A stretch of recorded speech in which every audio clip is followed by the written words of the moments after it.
Okay, let's dive into an idea that is, well, it's so provocative, so counterintuitive. It really redefines how you might think about spirituality. It really does. We are going to tackle an assertion from the philosopher Osho, and that is that the Buddha is actually the most dangerous spiritual teacher in human history. And that's the core premise from Guru Criticizing Guru. For you, the listener, this isn't about that gentle, peaceful image of the Buddha we all know. Not at all. No. We're looking at Osho's critique, which explains why the Buddha's teachings, specifically this concept of emptiness or sunyata, are so uniquely perilous to the human psyche. And that's our mission today, because the danger Osho talks about, it isn't worldly. It's not that the Buddha was evil or wanted power. Right, it's a philosophical danger. A philosophical one. So we really need to unpack why Osho sees the Buddha not as this benevolent guide, but as, well, the ultimate destructive force. Which brings us to the big question for this deep dive. What is the real weapon of the Buddha? And why is it more dangerous to your sense of self than any king or conqueror? And if you're coming to this looking for, some kind of spiritual comfort, prepare for the opposite. The source material is very clear. The danger is precisely because the Buddha was the only master who wanted nothing from anyone. Okay, let's unpack that paradox. Because if you look at history, most gurus, most prophets, there's a transaction, right? Always. They want followers, they want obedience, maybe financial support. At the very least, they want their teaching to be accepted. They want to be at the center of something. And that's the key. Exactly.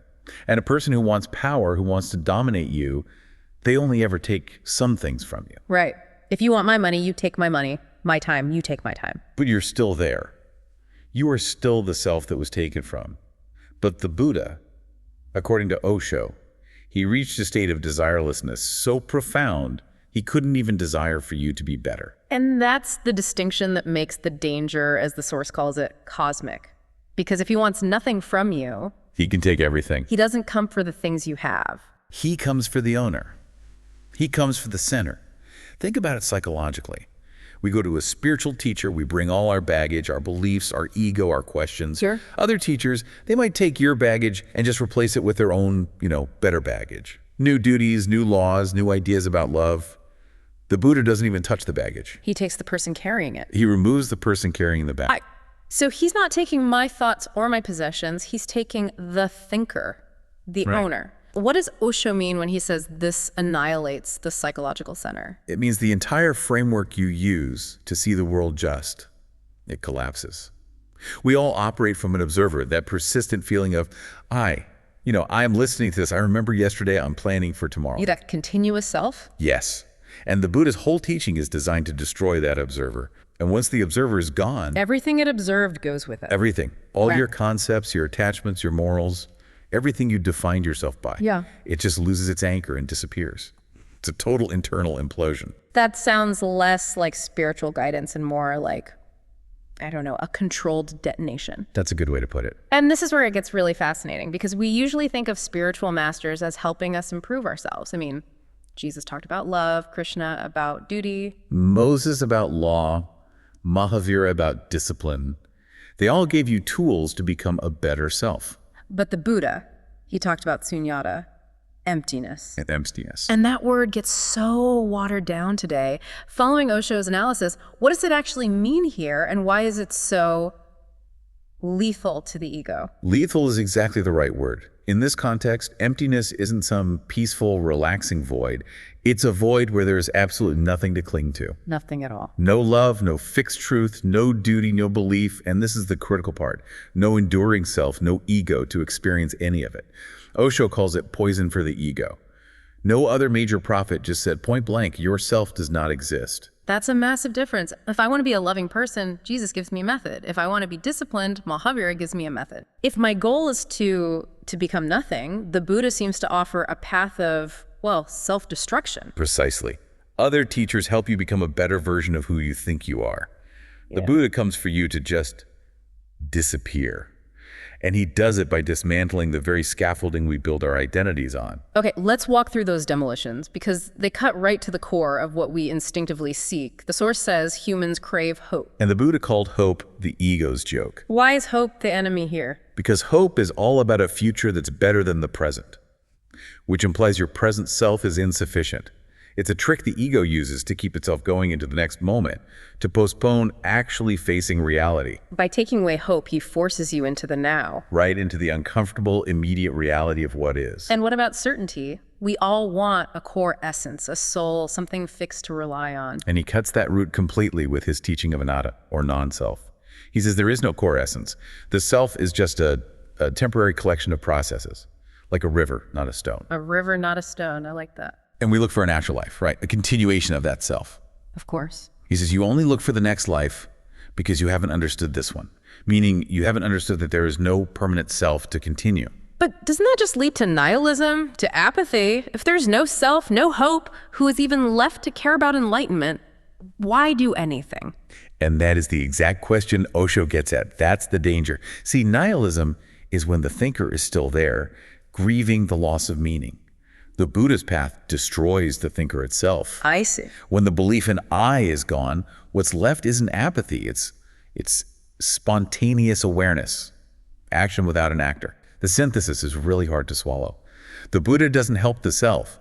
He destroys the person who thinks they need help. So liberation requires, as he puts it, dying from yourself first. You have to die first. That takes an incredible amount of courage. Or maybe madness? Or both. So if the Buddha is this sharp surgical knife of emptiness, the source material actually puts him in a lineage with other dangerous thinkers, people who also want to annihilate the questioner, not just answer the question. Yes, Lao Tzu and Heraclitus. What's so fascinating is that they all have the same goal, destroy the ego, but their methods are just wildly different. Completely different. One uses a scalpel, one uses water, and one uses fire.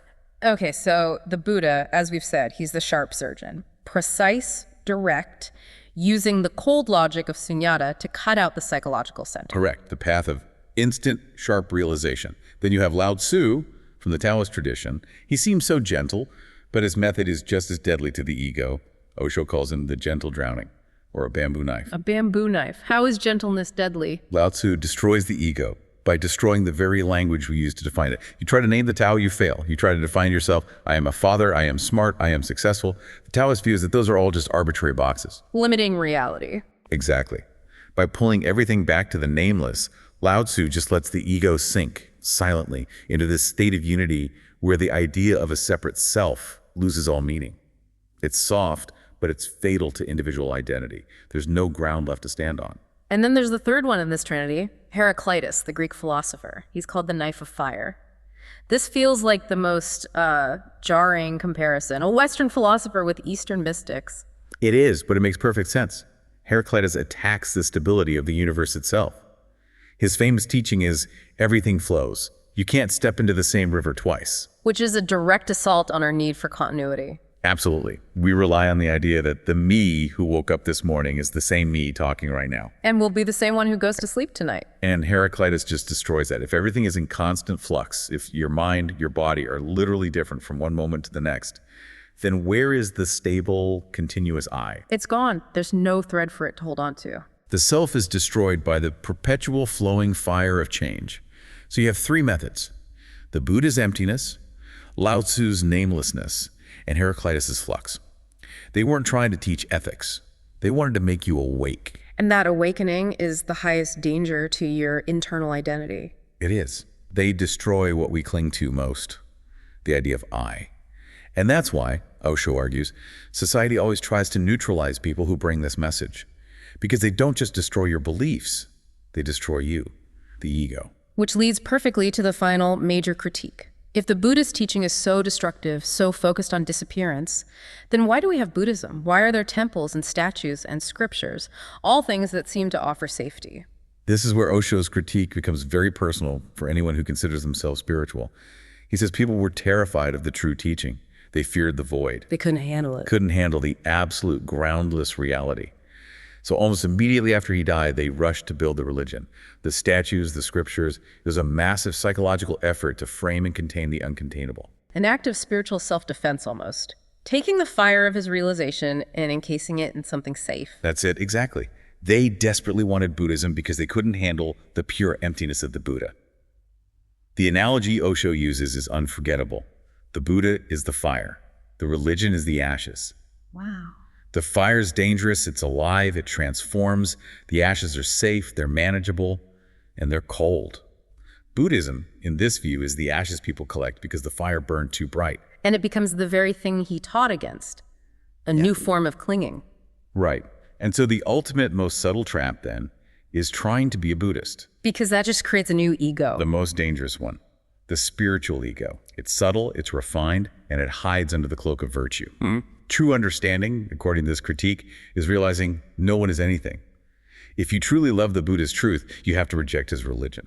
So let's bring this all together. The central paradox we've been digging into is that the greatest freedom comes through the greatest destruction. The complete and total annihilation of the individual self. That's the core message. The Buddha is the sharpest knife in human history, given not to comfort the ego, but to cut away the illusion of it. The ultimate news he delivers is, you will not survive. And when that ego is destroyed, what emerges from the ruins isn't a new you or a better you. It's just a state of being, an awakening without an awakener, awareness without an awareness holder. The individual is gone.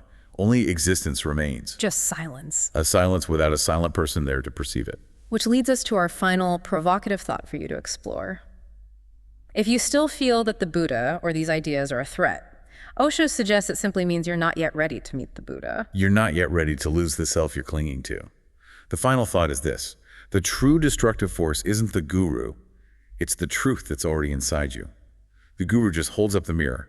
What happens when you realize the destruction you fear is actually your liberation, and the demon you see in that mirror is your own self?